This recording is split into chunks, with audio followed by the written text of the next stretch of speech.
Tata cara ibadah New Normal Gereja Betani Kemah Pemulihan Madiun. Yang pertama, jemaat diharapkan mendaftarkan diri terlebih dahulu. Pendaftaran bisa menghubungi ibadah pertama Saudara Efraim, ibadah kedua Saudari Yemima, dan ibadah ketiga Saudari Marsya. Kedua, jemaat akan dicek suhu tubuh sebelum memasuki lingkungan gereja, mencuci tangan sebelum memasuki ruang ibadah, atau menggunakan hand sanitizer. Jemaat wajib menggunakan masker di lingkungan gereja.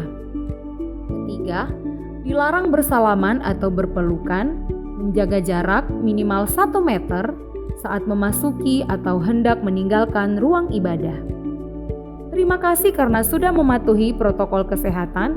Gereja Betani Kemah Pemulihan Madiun selalu menjaga kebersihan ruang ibadah sebelum dan setelah ibadah. Tuhan Yesus memberkati. Shalom, selamat malam Bapak Ibu Saudaraku. Sekali lagi shalom, haleluya.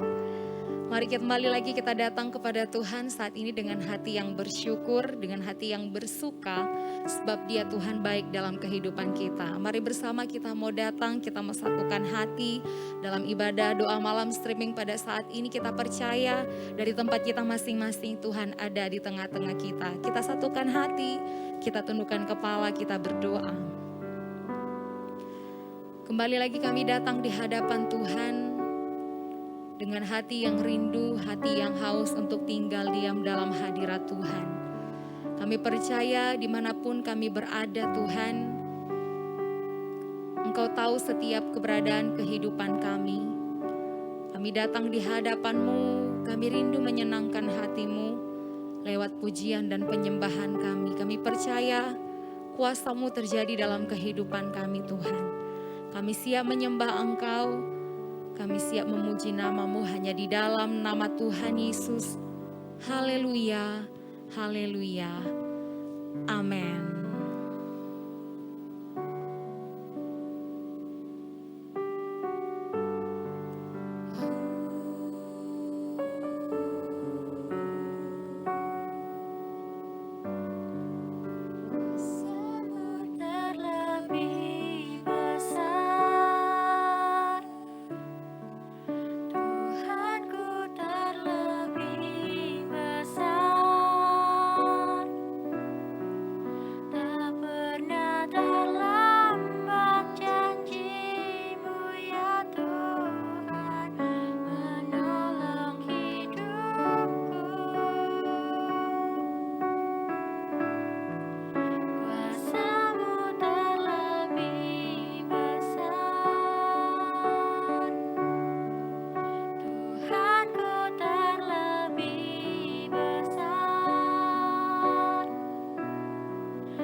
Kuasamu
ku berserah, sungguh ku berserah, sungguh ku percaya, Sungguh ku percaya kuasa-Mu terlebih besar, Tuhanku terlebih besar. Tak pernah terlambat janji-Mu ya Tuhan, menolong hidupku. Kuasa-Mu terlebih besar, Tuhanku terlebih besar. Tak pernah terlambat janji-Mu ya Tuhan, pulihkan hidupku. Kuasa-Mu terlebih besar, Tuhanku terlebih besar. Tak pernah terlambat janji-Mu ya Tuhan, menolong hidupku. Kuasa-Mu terlebih besar, Tuhanku terlebih besar. Tak pernah terlambat janji-Mu ya Tuhan, pulihkan hidupku. Tak pernah terlambat, tak pernah terlambat janji-Mu ya Tuhan, pulihkan hidupku. Tak pernah terlambat, tak pernah terlambat janji-Mu ya Tuhan, pulihkan hidupku.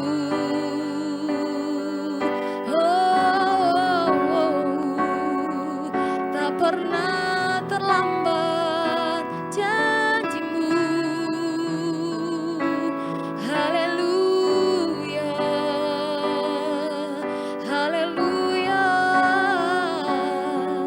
Terlebih besar kuasa-Mu, oh Yesus. Kami datang menyembah, kami datang memuji, meninggikan nama-Mu. Haleluya. Kiara bara la bara la bara la mase, kiara la bara la basi, kiara la bara la bara la bara la bara la bara la mo. Kami sembah Engkau Tuhan, Allah yang kudus dan mulia. Selamanya hanya Kau yang kami sembah. Kiara la bara la basi, kiara la bara la bara la bara la bara la bara la. Sikina yara la bara la bara la bara la bara la bara la bara la batakana yara la bara la basi, kiara la bara la mo. Kami sembah Engkau Yesus Tuhan, Allah yang kudus. Engkau mulia, perbuatan-Mu ajaib. Haleluya.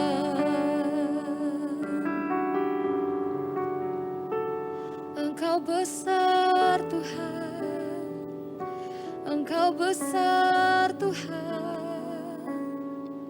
Kami percaya janji-Mu terjadi bagi kami.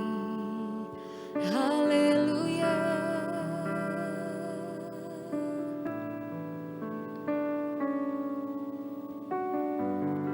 Kami mau selalu terus pegang janji-Mu dalam kehidupan Janji-Mu yang tak pernah terlambat bagi kami. Janji-Mu ya dan amin terjadi bagi setiap kami. Biarlah hidup kami hanya ada karena Engkau Tuhan. Dan kami percaya di sepanjang hidup kami, kuasa Tuhan dinyatakan. Satu hal yang kami tahu ya Bapa, sebab dalam kelemahan kamilah kuasa Tuhan yang menjadi sempurna.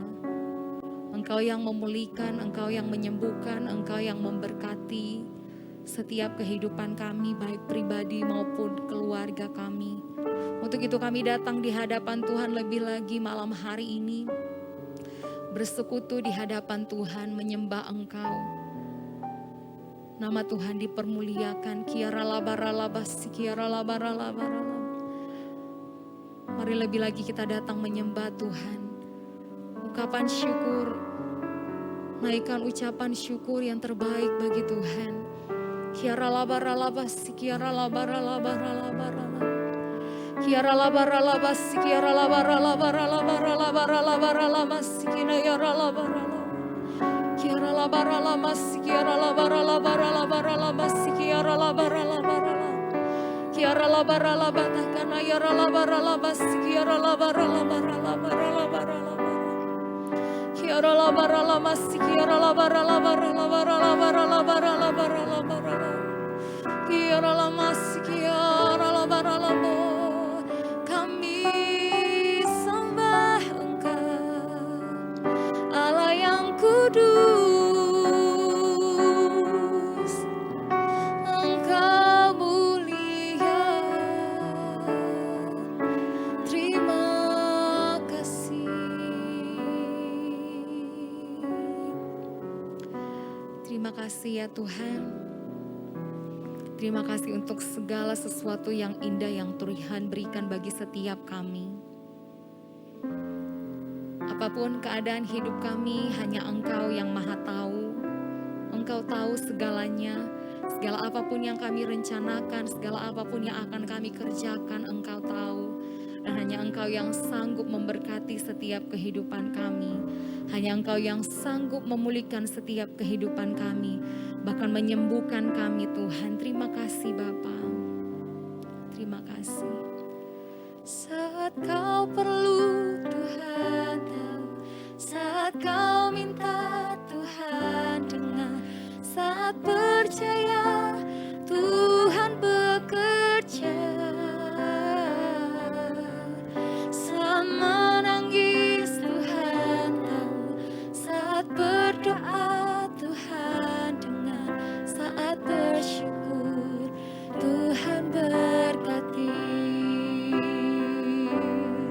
Saat kau perlu Tuhan tahu, saat kau minta Tuhan dengar, saat percaya Tuhan bekerja. Saat menangis Tuhan tahu, saat berdoa Tuhan dengar, saat bersyukur Tuhan berkati.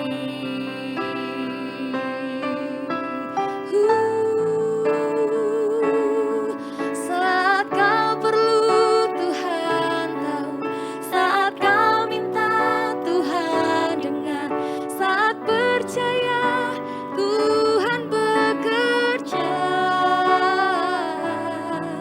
Saat menangis Tuhan tahu, saat berdoa Tuhan dengar, saat bersyukur Tuhan berkati. Saat bersyukur Tuhan berkati. Saat bersyukur Tuhan berkati.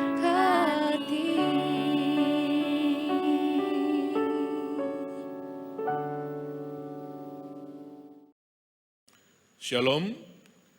Sebentar kita akan mendengarkan firman Tuhan. Kita akan berdoa bersama-sama. Terima kasih Tuhan, kami akan mendengarkan firman-Mu. Biar setiap firman yang kami dengar Di dalam doa malam ini sungguh-sungguh memberkati hidup kami, memberi kekuatan dalam hidup kami. Terima kasih Tuhan, berfirman-Lah bagi kami siap untuk mendengarnya.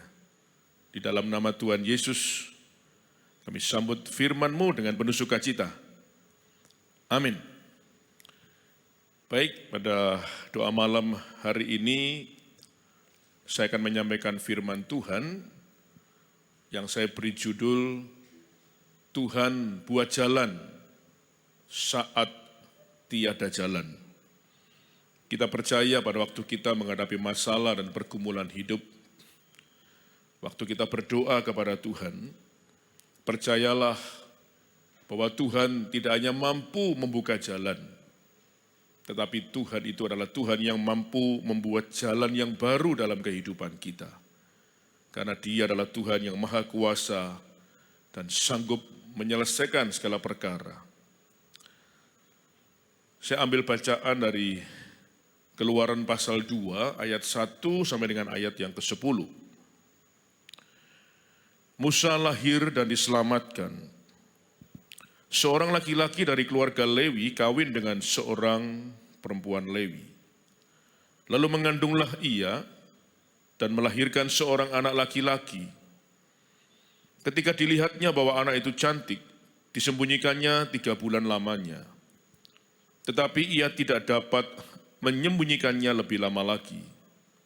Sebab itu diambilnya sebuah peti pandan, dipakalnya dengan gala-gala dan tir, diletakkannya bayi itu di dalamnya dan ditaruhnya peti itu di tengah-tengah teberau di tepi sungai Nil. Kakaknya perempuan berdiri di tempat yang agak jauh untuk melihat apakah yang akan terjadi dengan dia. Maka datanglah putri Fir'aun untuk mandi di sungai Nil, sedang dayang-dayangnya berjalan-jalan di tepi sungai Nil. Lalu terlihatlah olehnya peti yang di tengah-tengah teberau itu, maka disuruhnya hambanya perempuan untuk mengambilnya. Ketika dibukanya, dilihatnya bayi itu dan tampaklah anak itu menangis sehingga belas kasihanlah ia kepadanya dan berkata, tentulah ini bayi orang Ibrani. Lalu bertanyalah kakak anak itu kepada putri Fir'aun, akan kupanggilkah bagi tuan putri seorang inang penyusu dari perempuan Ibrani untuk menyusukan bayi itu bagi tuan putri? Sahut putri Fir'aun kepadanya, baiklah. Lalu pergilah gadis itu memanggil ibu bayi itu. Maka berkatalah putri Fir'aun kepada ibu itu, bawalah bayi ini dan susukanlah dia bagiku, maka aku akan memberi upah kepadamu. Kemudian perempuan itu mengambil bayi itu dan menyusuinya. Ketika anak itu telah besar, dibawanyalah kepada putri Fir'aun yang mengangkatnya menjadi anaknya dan menamainya Musa, sebab katanya karena aku telah menariknya dari air. Diceritakan di sini bahwa Musa dilahirkan. Saya akan membahas secara eksposisi dari ayat 1 sampai dengan ayat yang ke-10. Di dalam poin yang pertama, kita akan melihat bahwa perubahan itu adalah bagian dari sebuah kehidupan. Saya ulang, perubahan itu adalah bagian dari sebuah kehidupan. Ayat 1, seorang laki-laki dari keluarga Lewi kawin dengan seorang perempuan Lewi. Kalau kita membaca dalam Alkitab terjemahan bahasa Indonesia sehari-hari dituliskan lebih sederhana, tetapi lebih jelas. Dikatakan pada masa itu ada seorang laki-laki dari suku Lewi kawin dengan seorang perempuan dari suku Lewi juga. Jadi di awal kalimat ada kata pada masa itu. Kata pada masa itu menunjukkan bahwa sebenarnya ada 2 masa yang berbeda. Masa sebelum Musa dilahirkan dengan masa setelah Musa dilahirkan. Sebelum Musa dilahirkan, negeri itu dipimpin oleh seorang Perdana Menteri yang baik yang bernama Yusuf. Semua rakyat merasa sejahtera, aman, ya, penuh dengan damai. Tetapi kemudian Yusuf meninggal atau mati digantikan oleh seorang raja baru. Dan raja itu bernama Raja Fir'aun dengan gelar Ramses. Ketika negeri itu dipimpin oleh seorang Raja Fir'aun, keadaan menjadi berubah. Menjadi kacau, kekerasan, kerja paksa, akhirnya rakyat merasa tidak sejahtera lagi. Nah, di sini Bapak Ibu Saudara, nampak sekali bahwa kehidupan ini selalu bisa berubah. Yang dulunya keadaan enak berubah jadi nggak enak. Hidup ini selalu bisa berubah-berubah, siap nggak siap, kita senang nggak senang, kita setuju nggak setuju. Hidup selalu bisa berubah. Yang dulu sehat bisa sakit. Orang yang kemudian dulu berhasil bisa mengalami kerugian, apalagi kena pandemi yang begitu hebat. Kita dulu muda bisa menjadi tua. Yang dulu gak bermasalah, sekarang punya masalah. Dan masih banyak contoh yang lain. Jadi hidup ini selalu bisa berubah. Dan kita harus bisa menerima bahwa perubahan itu adalah bagian dari sebuah kehidupan. Kemudian ayat 2 mengatakan demikian, lalu mengandunglah ia dan melahirkan seorang anak laki-laki. Ketika dilihatnya bahwa anak itu cantik, disembunyikannya 3 bulan lamanya. Terjemahan yang tepat itu elok, sesuai kitab Ibrani pasal 11, karena dia laki-laki. Jadi ketika Musa dilahirkan, saya percaya keluarga ini mengalami kebahagiaan dan sukacita. Ya, namanya anak dilahirkan dalam kehidupan sebuah keluarga pasti menambah kebahagiaan dan sukacita. Tetapi kalau kita melihat lebih jauh, ternyata keluarga ini tidak hanya mengalami kebahagiaan dan sukacita, ternyata mereka ini juga mengalami ketakutan yang luar biasa. Mengapa? Karena dituliskan dalam Keluaran pasal 1 ayat 22, bahwa ketika Musa dilahirkan, Raja Fir'aun tiba-tiba membuat sebuah perintah. Dan perintah itu isinya adalah kalau menemukan bayi laki-laki yang dilahirkan dari suku Ibrani harus diambil paksa kemudian dibunuh dengan cara ditenggelamkan di dalam sungai Nil. Jadi keluarga ini senang, keluarga ini mengalami kebahagiaan tapi juga mengalami ketakutan yang luar biasa. Jadi Bapak Ibu Saudara, di dalam poin ini kita bisa belajar bahwa yang namanya masalah dan pergumulan hidup bisa datang sewaktu-waktu. Kita kadang sudah merencanakan yang baik, yang buruk pun bisa datang. Kita menginginkan sesuatu yang baik, yang tidak baik pun tidak jarang bisa datang dalam kehidupan. Sama, keluarga ini tidak berharap bahwa ada peraturan itu, tetapi mau tidak mau, Raja membuat peraturan itu dan akibatnya Amram sebagai ayah dan Yokebed sebagai ibu Musa mengalami ketakutan yang luar biasa. Dan biasanya kalau orang itu mengalami masalah dan persoalan pasti ingin mencari jalan keluar. Sama, kita pun juga demikian. Akhirnya keluarga ini mencari jalan keluar dengan cara disembunyikan. Disembunyikan bisa gak lama ini saudara ya, dituliskan hanya 3 bulan. Jadi sebetulnya begini, usaha manusia itu terbatas ya, kemampuan manusia terbatas, tapi kita bersyukur punya Tuhan yang kuasanya tidak terbatas. Hanya bisa disembunyikan 3 bulan. Kenapa 3 bulan? Menurut saya bayi ini semakin keras tangisannya.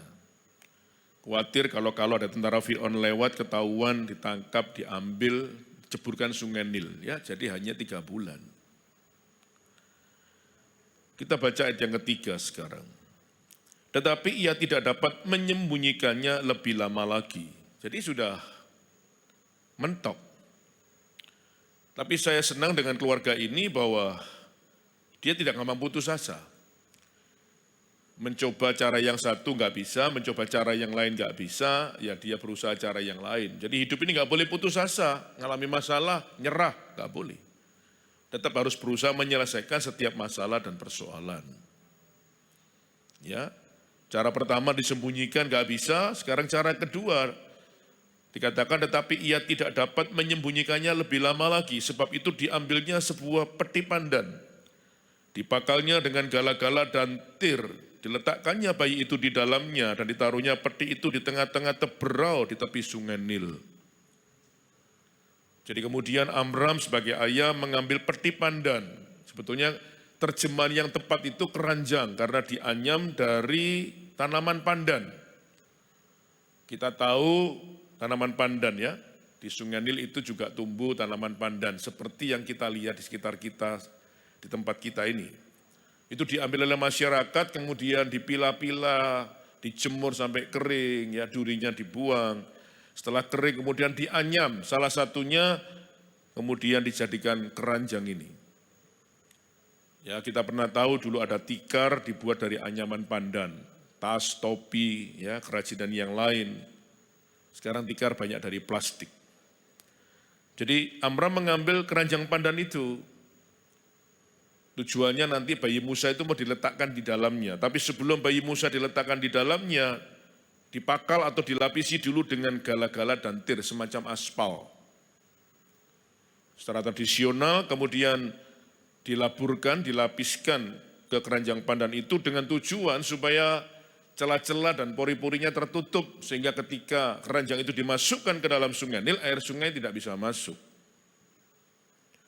Nah setelah dipastikan kering, kemudian di dalamnya pastilah ya dikasih kasur kecil dan semuanya, selimut apa ya. Bayi Musa diletakkan di dalamnya, ada bantal kecil guling.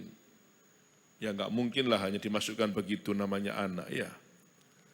Semua sudah selesai, mungkin diganjal kanan kiri supaya aman, baik.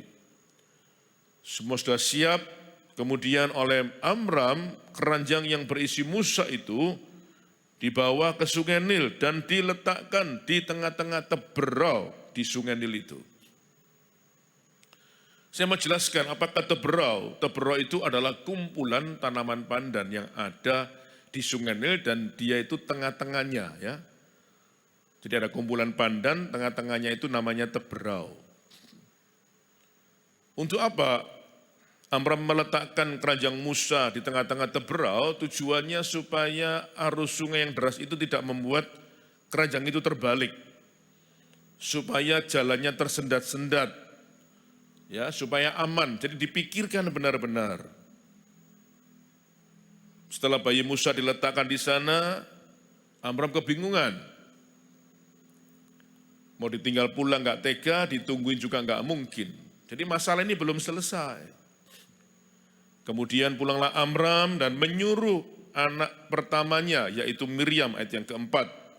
Disuruhnya Miriam untuk mengawasi Musa adiknya, kakaknya perempuan berdiri di tempat yang agak jauh untuk melihat apakah yang terjadi dengan Musa. Sama ketika Miriam sampai di tempat, dia pun nggak bisa apa-apa, hanya bisa melihat, bahkan nggak berani lihat dari dekat, tapi dari jauh. Saya percaya tidak hanya bisa melihat dari jauh, tapi mungkin dia menangis. Nggak ngerti apa yang harus dilakukan. Bapak Ibu yang dikasihi Tuhan dan saudara semuanya, mungkin malam ini, di doa malam ini, ada di antara saudara yang mengalami masalah dan sudah berusaha untuk mencari jalan keluarnya. Cara ini sudah, akhirnya mentok seperti keluarga ini, nggak bisa apa-apa lagi, hanya bisa melihat masalahnya dan sambil menangis. Saya percaya kita masih punya Tuhan yang bisa menyelesaikan setiap masalah kita.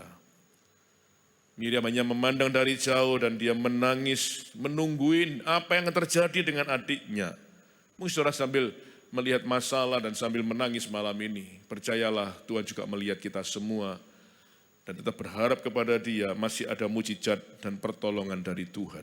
Dan dia sanggup menyelesaikan setiap masalah kita karena dia Tuhan yang bisa membuat jalan yang baru dalam kehidupan kita meskipun tidak ada jalan keluar.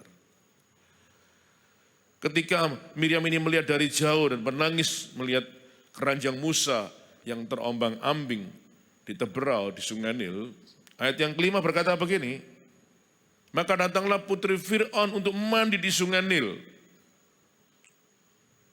Jadi saya juga heran ya, kok ya mau-maunya seorang putri raja mandi di sungai itu loh. Kamar mandinya kan pasti bagus. Kita tahu bersama sungai itu ya nggak bersih-bersih amat, bisa dibuat mandi binatang dan sebagainya. Kebutuhan orang sehari-hari bisa BAB di sana dan sebagainya. Jadi putri Fir'aun itu muncul mau mandi di Sungai Nil itu. Apakah menurut saudara ketika Miriam melihat putri raja itu datang, dia bersukacita dan berteriak dan berkata, puji Tuhan, pertolongan datang. Oh no. Ketika dia melihat putri Firaun datang, malah dia stres, malah dia susah. Dia langsung berkata, wah ini bisa mati, adikku dibunuh, ditenggelamkan di sungai Nil. Karena apa? Karena ada perintah dari raja kalau menemukan bayi laki-laki dari orang Ibrani harus dibunuh. Dan perintah itu sebenarnya ya sudah diketahui semua orang, termasuk putri Firaun, dan sudah mendarah daging di dalam dirinya, harus menjalankan perintah itu. Kalau tidak menjalankan, pasti dia dibunuh oleh ayahnya. Saya ulang, maka datanglah putri Firaun untuk mandi di sungai Nil, sedang dayang-dayangnya berjalan-jalan di tepi sungai Nil, lalu terlihatlah olehnya peti yang di tengah-tengah tebro itu, maka disuruhnya hambanya perempuan untuk mengambilnya. Wah, yang tadinya Miriam ini nangis, kalau bisa yang jerit-jerit ya.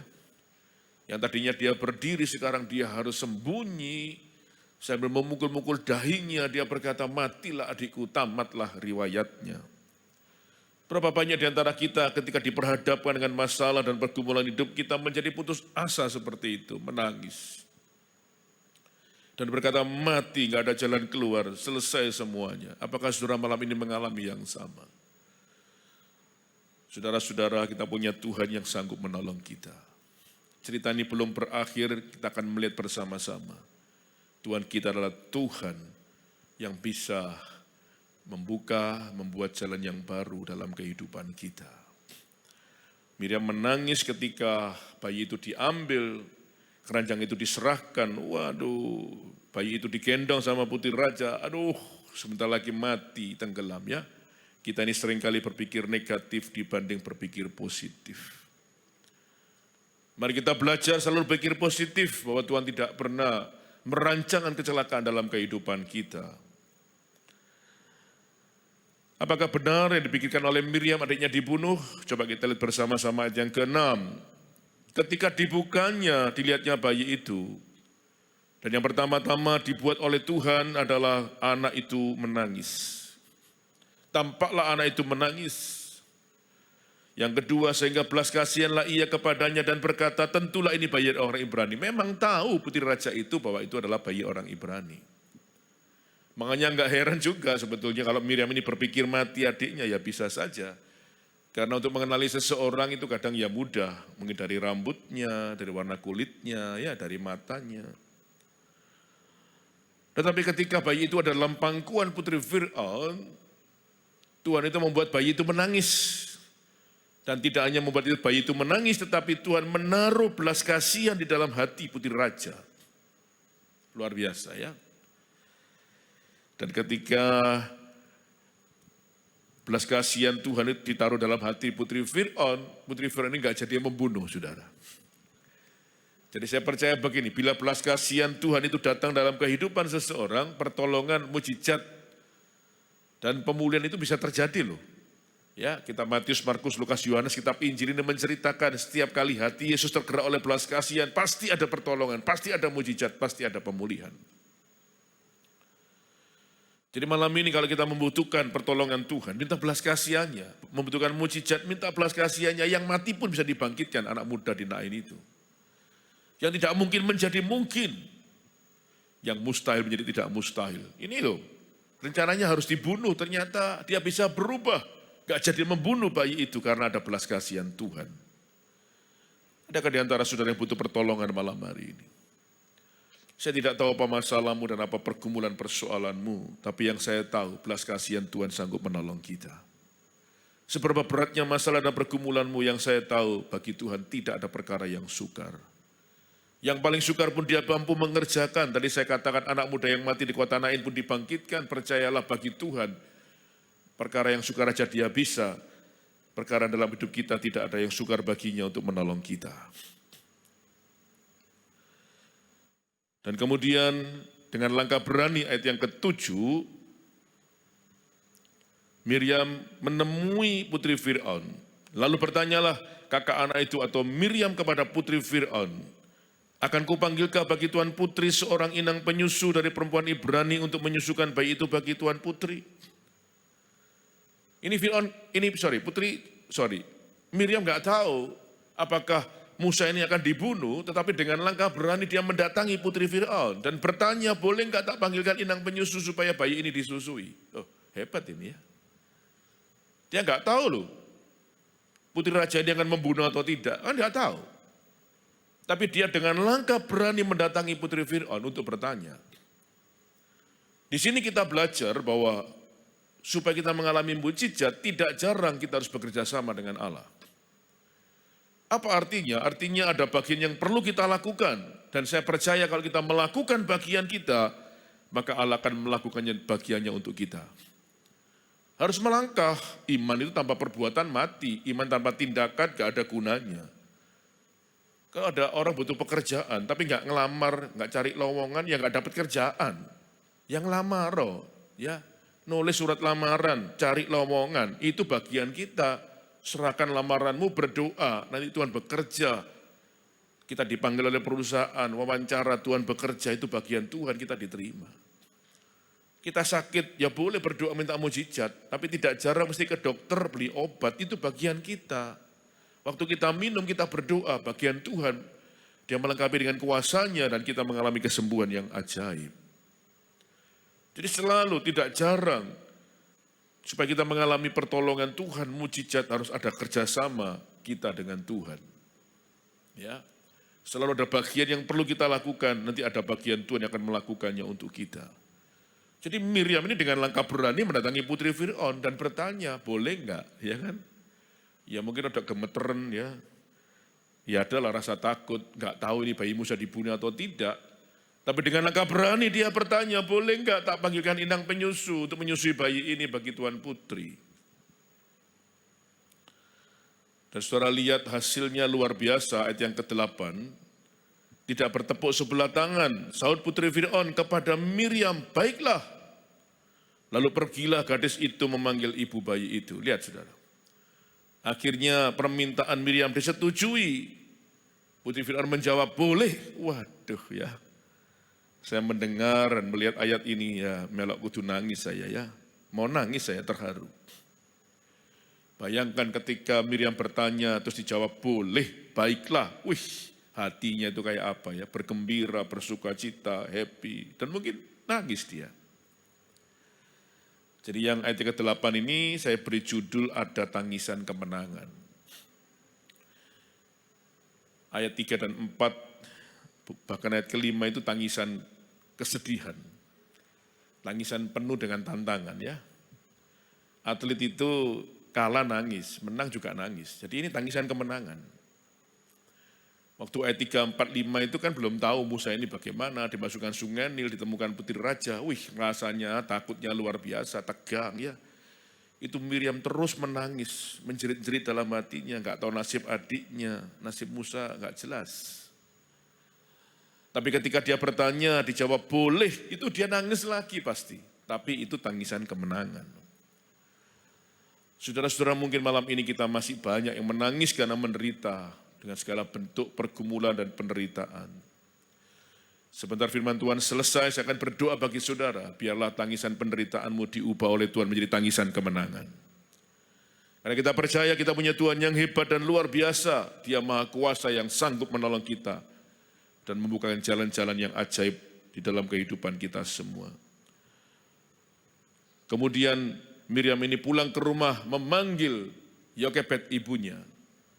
Dia pulang pasti menangis sambil tertawa. Ya, susah, tapi ini bisa. Nangis sambil tertawa, saya memanggil ibunya. Kemudian dia berjumpa dengan ibunya dan menceritakan semua perkaranya. Ibunya kaget, loh kok aku dipanggil putri Fir'aun ya. Kan aku nanti dibunuh juga. Nah ya kan, orang itu selalu berpikir jelek dulu, padahal belum tahu hasilnya. Makanya jangan gampang-gampang berpikir buruk lah juga ya, berlebihan. Ayat yang ke-9 berkata begini, setelah ibunya dipanggil, ketemu putri Fir'aun, maka putri Fir'aun berkata kepada ibu itu, kepada Yokebed, sekarang bawaan bayi ini, bawalah bayi ini dan susukanlah dia bagiku. Berhenti dulu. Terjadi mujizat lagi. Jadi perikop ini menceritakan banyak mujizat. Saya percaya begini loh, mujizat itu terjadi dalam kehidupan orang percaya, terus menerus sampai kepada sempurna ya, katakan amin. Akhirnya bayi itu diserahkan kepada ibunya sendiri. Bayangkan, bayi yang tadinya dianggap mati, tenggelam di sungai Nil, tamat penderitaannya, selesai, sekarang kembali ke pangkuan ibunya. Hebat ya, dapat kasih sayang dari ibu kandungnya, dibawa pulang, disusui. Dapat kasih sayang, didoakan, diprotek dengan kuasa ilahi, luar biasa. Yang sebetulnya Musa ini sudah nggak ada apa-apanya, selesai semuanya. Sekarang dia bisa pulang ke rumah, diasuh kembali dengan tenang, aman dan nyaman oleh ibu kandungnya sendiri. Kita lanjutkan ayat 9 tadi ya. Maka berkatalah putri Firaun kepada ibu itu, bawalah bayi ini dan susukanlah dia bagiku. Kemudian putri itu berkata, maka aku akan memberi upah kepadamu. Kemudian perempuan itu mengambil bayi itu dan menyusuinya. Wih. Ada ibu kandung suruh nyusuin bayinya sendiri, bayi kandungnya loh, dikasih upah loh ya, bahasa aslinya opotumon gitu ya. Gak mungkin terjadi. Mana ada ibu kandung nyusuin bayinya digaji. Mana ada ibu kandung nyusuin bayinya dapat jam sostek, jaminan sosial tenaga kerja, gak ada. Kalau ada ibu-ibu di sini punya bayi gak boleh lo ngomong sama suaminya, ayo tak susuin bayi ini. Bayar rono, enggak boleh, gajian, enggak ada, ini cuma Musa tok. Satu-satunya cuma Musa. Yang gaji itu istana loh, yang gaji itu putri raja. Pasti gajinya lebih besar dari UMK, UMR, pasti. Cukup pasti, yang gaji istana. Jadi sekarang Musa ini kembali ke pangkuan ibunya, dapat pelayan kasih sayang yang seutuhnya, segala kebutuhannya terjamin, tidak akan mengalami kekurangan. Yang bayari istana, pasti cukup. Ya, luar biasa Tuhan kita ini ya. Kalau dilihat dari ayat pertama sampai ayat 9 ini, ya, kita sudah melihat pertolongan Tuhan dan kemahakuasaan Tuhan yang tidak mungkin menjadi mungkin. Akhirnya bayi Musa ini hidup bersama dengan keluarganya kembali, dan ketika, ayat 10, dan ketika anak itu telah besar, dibawanya lah kepada putri Fir'aun yang mengangkatnya menjadi anaknya dan namanya Musa, sebab katanya karena aku telah menariknya dari air. Dituliskan dalam sejarah, Musa disapih oleh Yokebed, tidak jelas usianya, kemudian setelah disapih, diserahkan kepada putri Fir'aun. Dikatakan anak itu sudah besar, nggak tahu umur berapa ya. Sudah lepas sapih, diserahkan kepada putri Fir'aun. Sapi zaman dulu sama zaman sekarang kelihatannya beda karena ini terjemahnya sudah besar. Kemudian hari itu Musa hidup di lingkungan Mesir, dididik dengan ilmu-ilmu pengetahuan, geometri, geografi, fisika, ilmu perang, apapun sudah ilmu perbintangan. Akhirnya Musa bertumbuh dengan luar biasa dan ternyata Musa disiapkan Tuhan.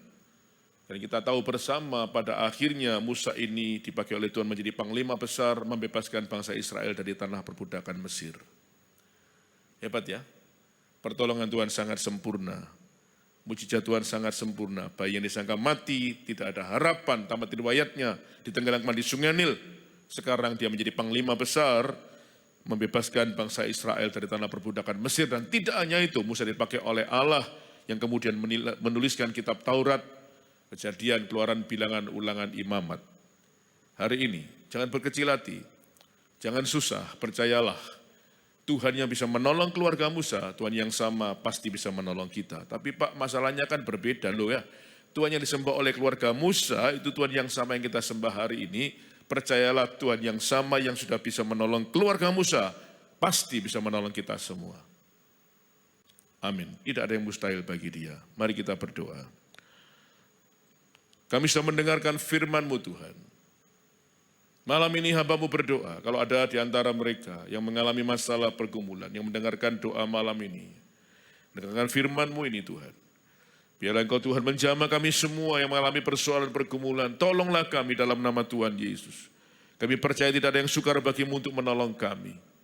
Musa yang begitu berat masalahnya, Engkau bisa memberikan jalan keluar yang luar biasa. Kami percaya Tuhan yang sama, yang disembah keluarga Musa juga pasti bisa menolong kami. Apapun masalah kami, apapun pergumulan kami, tidak ada yang sukar bagi Tuhan. Tuhan bisa membuka dan membuat jalan yang baru dalam kehidupan kami, meskipun tidak ada jalan. Terima kasih Tuhan, beri kami kekuatan yang baru menghadapi segala cuaca kehidupan, sampai kami mengalami kemenangan. Berkati kami semuanya, Dan kami percaya bersama dengan Tuhan setiap kami akan mengalami kemenangan demi kemenangan. Di dalam nama Tuhan Yesus, kami sudah berdoa dan kami percaya. Mari yang sudah berdoa dan percaya katakan bersama-sama, amin. Terima kasih, Tuhan memberkati kita semua. Layaklah Kau Tuhan, dipuji dan disembah dengan segenap hatiku. Layaklah Kau Tuhan, dipuji dan disembah dengan segenap jiwa ragaku. Layaklah Kau Tuhan, dipuji dan disembah dengan segenap hatiku. Layaklah Kau Tuhan, dipuji dan disembah dengan segenap jiwa ragaku. Dengan segenap jiwa ragaku. Dengan segenap jiwa ragaku.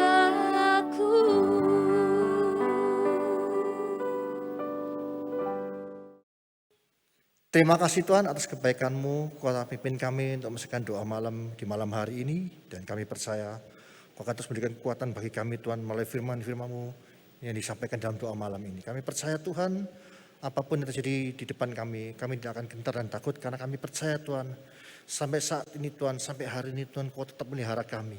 Kau tetap menjaga kami, melindungi kami. Untuk itu kami akan terus makin percaya kepada Engkau. Karena kami tahu Tuhan, perlindungan-Mu sempurna bagi kami anak-anak-Mu. Pimpin kami, berikan pengertian lebih lanjut kepada kami, dan kami siap dipakai untuk alat kemuliaan nama-Mu. Dan kami percaya Tuhan, biarlah Tuhan kami menjadi berkat bagi orang sekitar kami. Terima kasih Tuhan. Kau memberkati hamba-Mu yang telah menyampaikan firman-Mu, dan kami percaya Tuhan Kau pakai hamba-Mu dalam setiap kehidupannya, di dalam keluarganya, di dalam setiap pelayanan Kau buat hamba-Mu berhasil untuk kemuliaan nama-Mu saja Yesus. Terima kasih Tuhan. Kami ucap syukur kebaikan-Mu juga Tuhan, Kau memberkati seluruh jemaat-Mu dimanapun kami berada. Penyertaan-Mu sempurna bagi kami Tuhan. Kau hindarkan kami dari segala macam mara bahaya, dari kuasa-kuasa kegelapan, kuasa kejahatan. Dan kami percaya Tuhan, bahkan COVID-19 Tuhan tidak dapat menjamah kami, karena perlindungan-Mu sempurna bagi kami. Terima kasih Tuhan. Kami serahkan segala sesuatu dalam tangan-Mu, dan kami percaya Tuhan, Kau akan terus berkarya dalam kehidupan kami anak-anak-Mu. Terima kasih Tuhan.